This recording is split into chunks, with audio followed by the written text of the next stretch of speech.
And it looks like another beautiful day here on the neoprene. We are happy to have you join us here at Top Deck Casually Competitive Cubing for Match 1, Game 2 in the Ancient. EXO's on the play. Yeah, really happy to be here with you guys in the ancient space, playing the second game of the Gideon Trials. Pretty exciting. I do know that I made some deck changes this game in response to what I saw in game one, so hopefully we'll see those cards come out.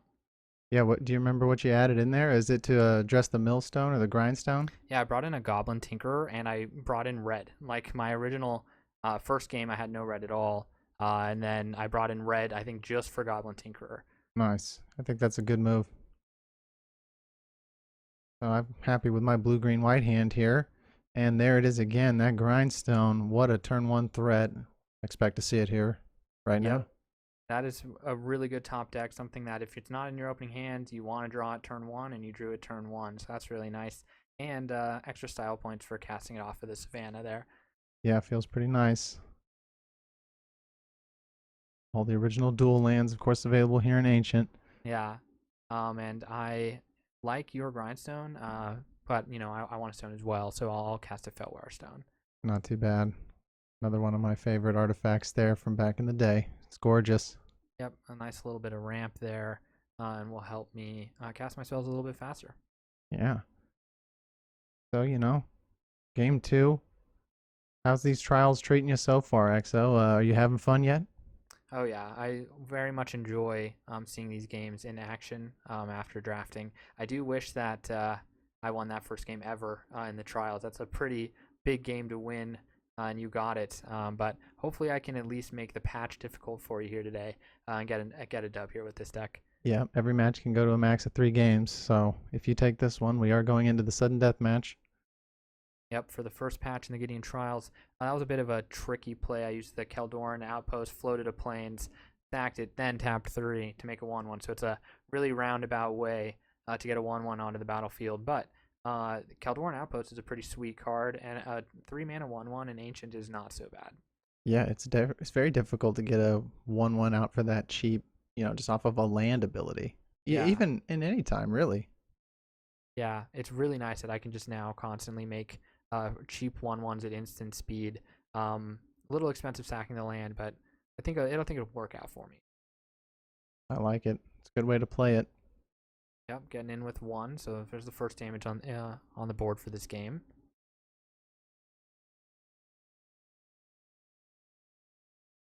So it looks like you're on the mill plan. Well, normally, if you've got grindstone or millstone in the beginning of any match, you're gonna sink mana into it. But in this case, I think I'm going with casting some creatures instead. Yeah, Order of Leetbur. That's a really nice aggressive card in the Ancient. Fortunately, I'm not playing black, so that protection from black is not going to hurt me too much here. But still, like a low drop 2/1 that can get first strike. I mean, that's really strong. It takes a lot of planes to operate that card, but if you have them, great. But here I am in 3 colors, right? So Yeah. it is going to be difficult for me to pull that off. But nevertheless, it's not a bad body. Oh yeah, that's great. I mean, I like seeing the 3 colors, but you're still managing to cast a creature with 2 white, in its mana cost. Like that's just the power of Savannah, and you'll have to do that kind of stuff a lot in the foil cube. Yeah, and when you're cubing, it's not like Commander. I mean, these kinds of technical abilities are not as easily and readily available. You have half the life, you have less than half the cards, so that is all relevant when you're talking about what you're capable of doing. And it's heads up, right? It's not some kind of multiplayer format. Yeah, definitely. No one's gonna come help you out here in these games like they might in EDH. And you're right, having less than half of the resources is really interesting, and will make plans like Grindstone or Mill just that much better. Exactly. So end of turn, I made another human there. So 3 total humans over on my side of the battlefield. There's a nice Taiga. So my dual land now in play. Um, let's see what I follow up with here. Nice swing. Yeah, you haven't played much, Yeah, but it's been the outpost mainly, just making 1/1s. well, it's an interesting way to handle it. You're keeping cards up as if like I have a disc out or something, but there's no need for you to do it. You're obviously up in life here, and you can sit back and make tokens until you drop something like this Vesuvian doppelganger. Yep. I do like Vesuvian Doppelganger, but it's gonna get memory lapse, unfortunately. So I'm with you on like, oh, you should be doing things, but I could have gotten a 1/1, but I Sure. got memory lapse. Yeah. Well, it's almost like you knew I had it. Yep. And there's the Talarian Academy. What a powerhouse! But I'm not really utilizing it as well as you could at the moment. Yeah, but it certainly looks good over on your side of the neoprene, and sometimes that's what's fun. You just run a card just because you got it in your pool, and you're like, this is a beautiful card, and I want to put it in my final 40 for today. Yeah. And speaking of beautiful cards, I mean, Defense of the Heart, one of those cards that brings me back. You put that down, there's enough creatures in play to trigger it, and you just go search your library for two creatures, put them directly into play. I mean, tell me something that's more scary than that. Yeah, that's very, very scary. That's definitely going to put me behind. But I'll just keep swinging with my three little 1/1 soldiers that could.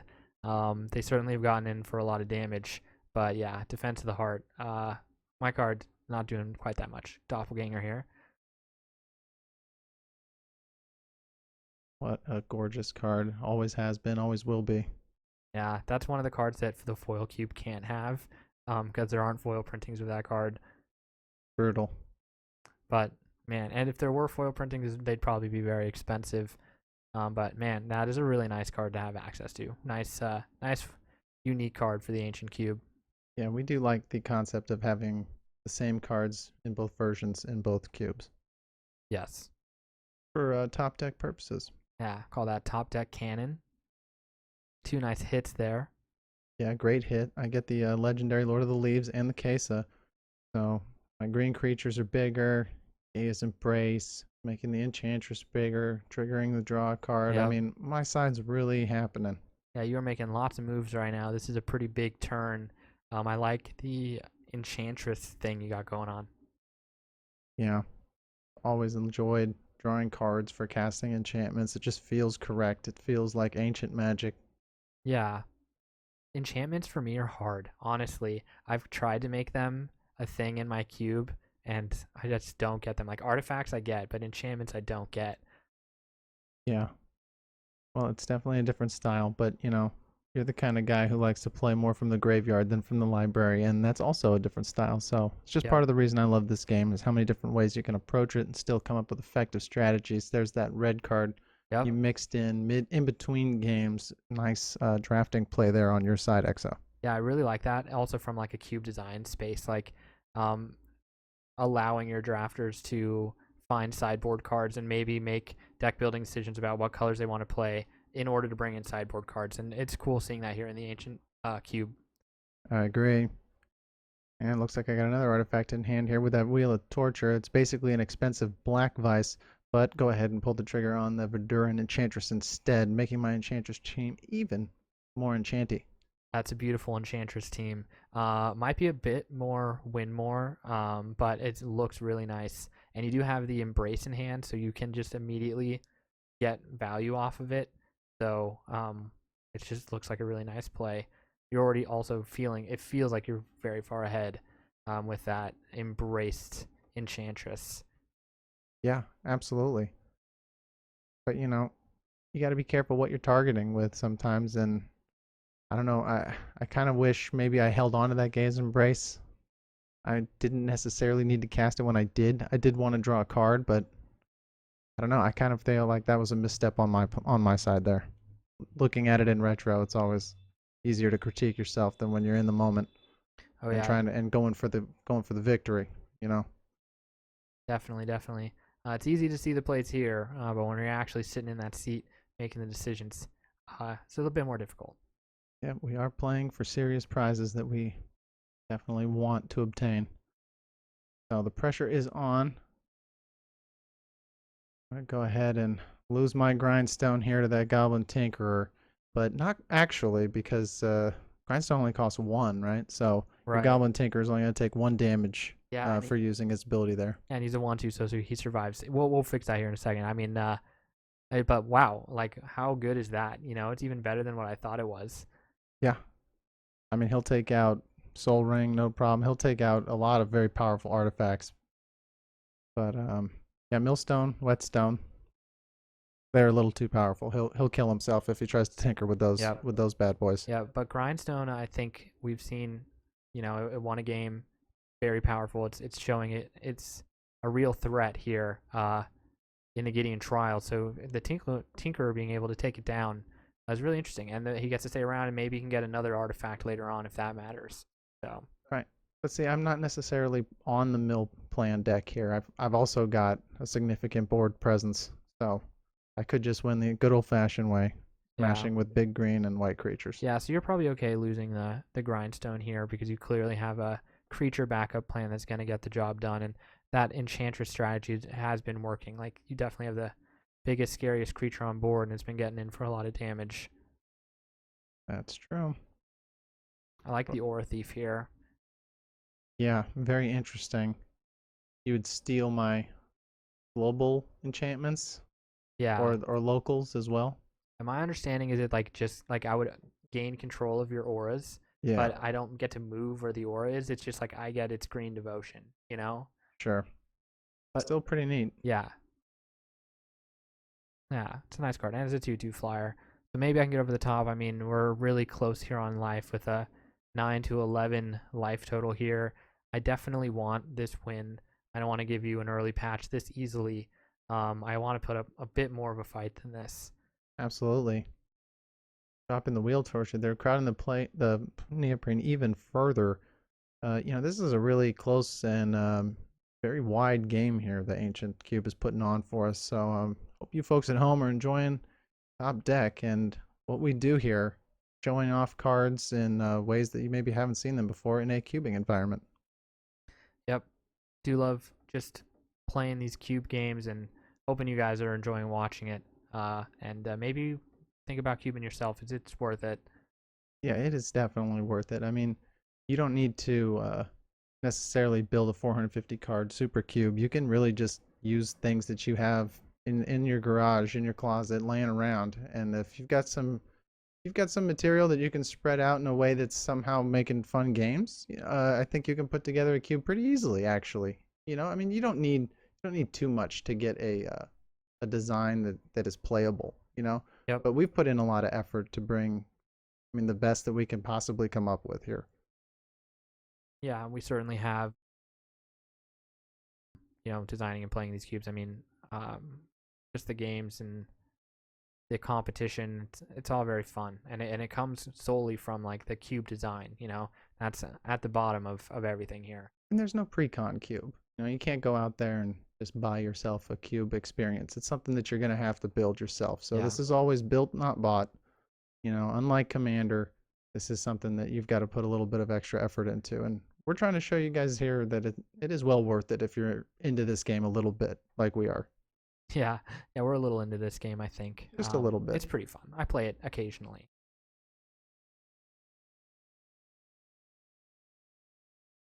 Sometimes I'll look like things up on the internet about magic cards, but not all of the time. You know what Yeah, I'm it's saying? not like the only thing we do.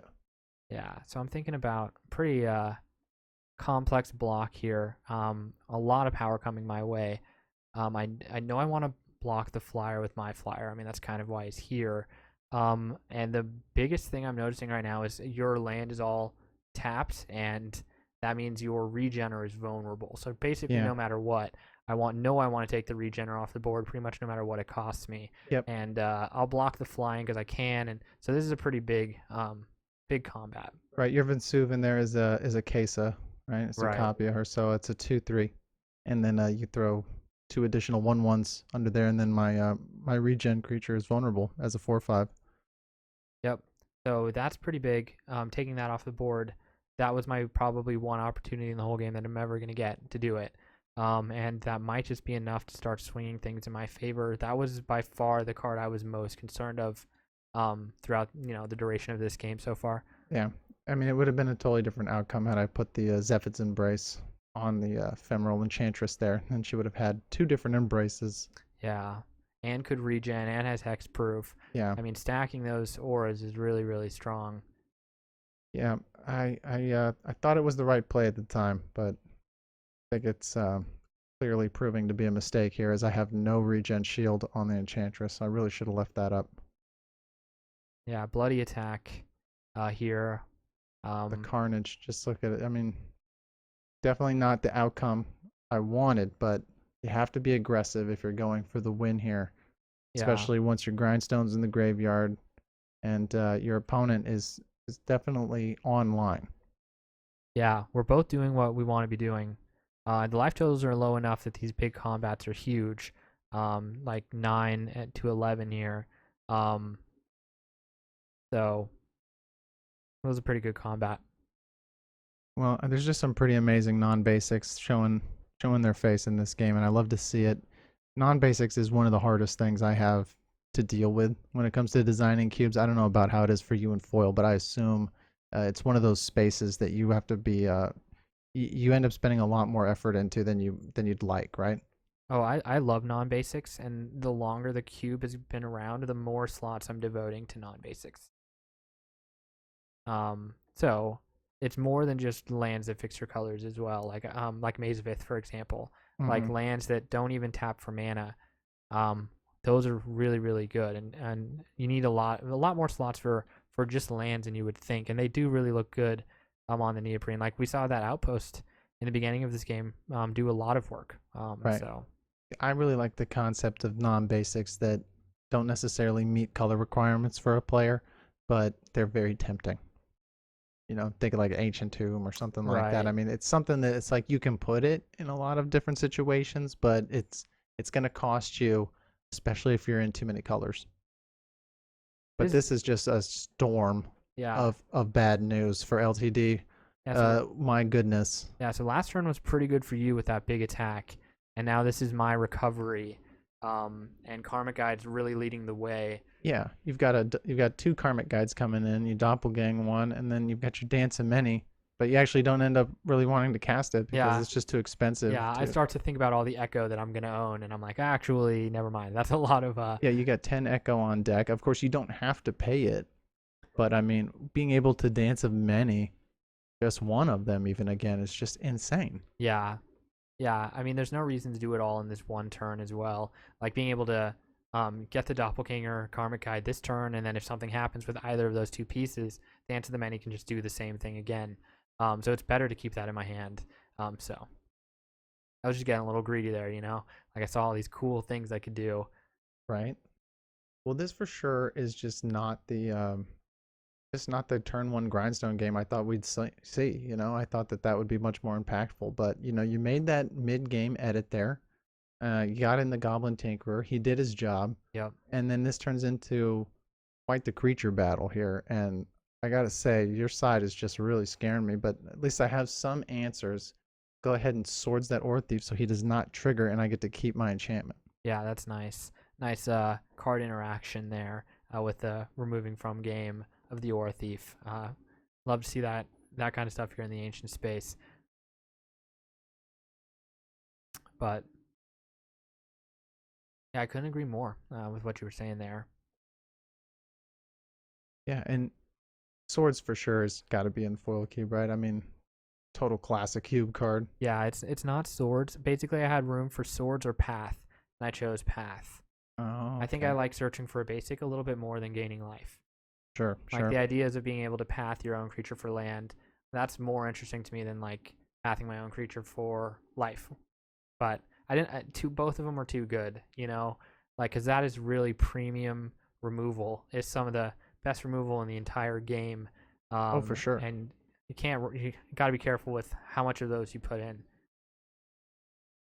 Yeah, it's very tempting to push cards that you like personally in your cube build, but it's not necessarily the right play. Which you've got to make it draftable, Yeah, as smoothly draftable as possible.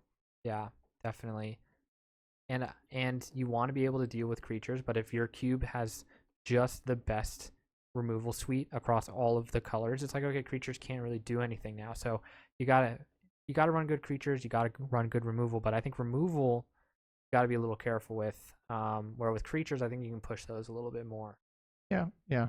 And it depends on what your space is, or like it. I call it space, but in Ancient Cube, it's all everything pre Y2K. right? As long as it's printed pre-Y2K, it's eligible to be in here. And I run into the problem of like just everything has protection. Everything that's strong has some kind of protection.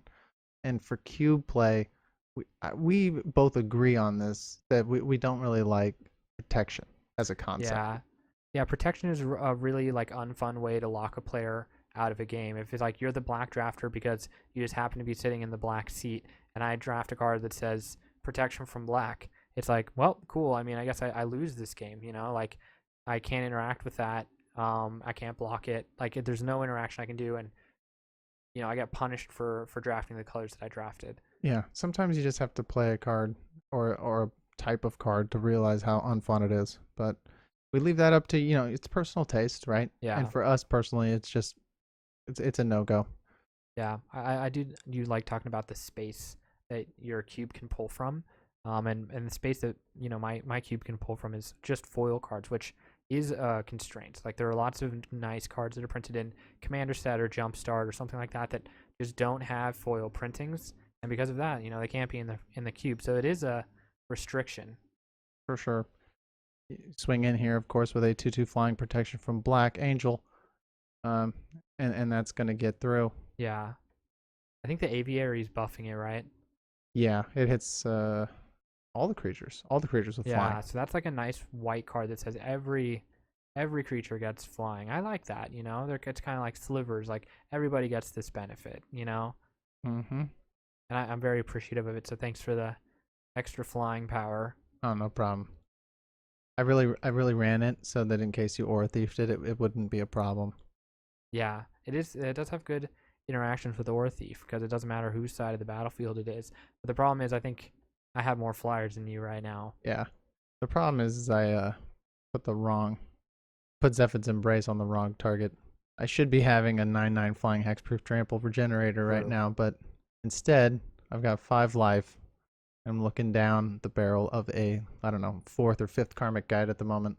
Yeah, so at my upkeep there, I Vesuvan Doppelgangered into a Karmic Guide so that I could avoid paying the echo cost on that version of it. And it has, well, not haste, but it's been on the battlefield, so it can attack. So that's like a really interesting line to get the second Karmic Guide there, Yeah. which of course is being buffed by the Aviary. And it makes a lot of nice swings. I'm going to go ahead and concede to that attack there, and that game goes to you, EXO. Well fought. Yep, good game. See you in the tiebreaker. See you in the tiebreaker.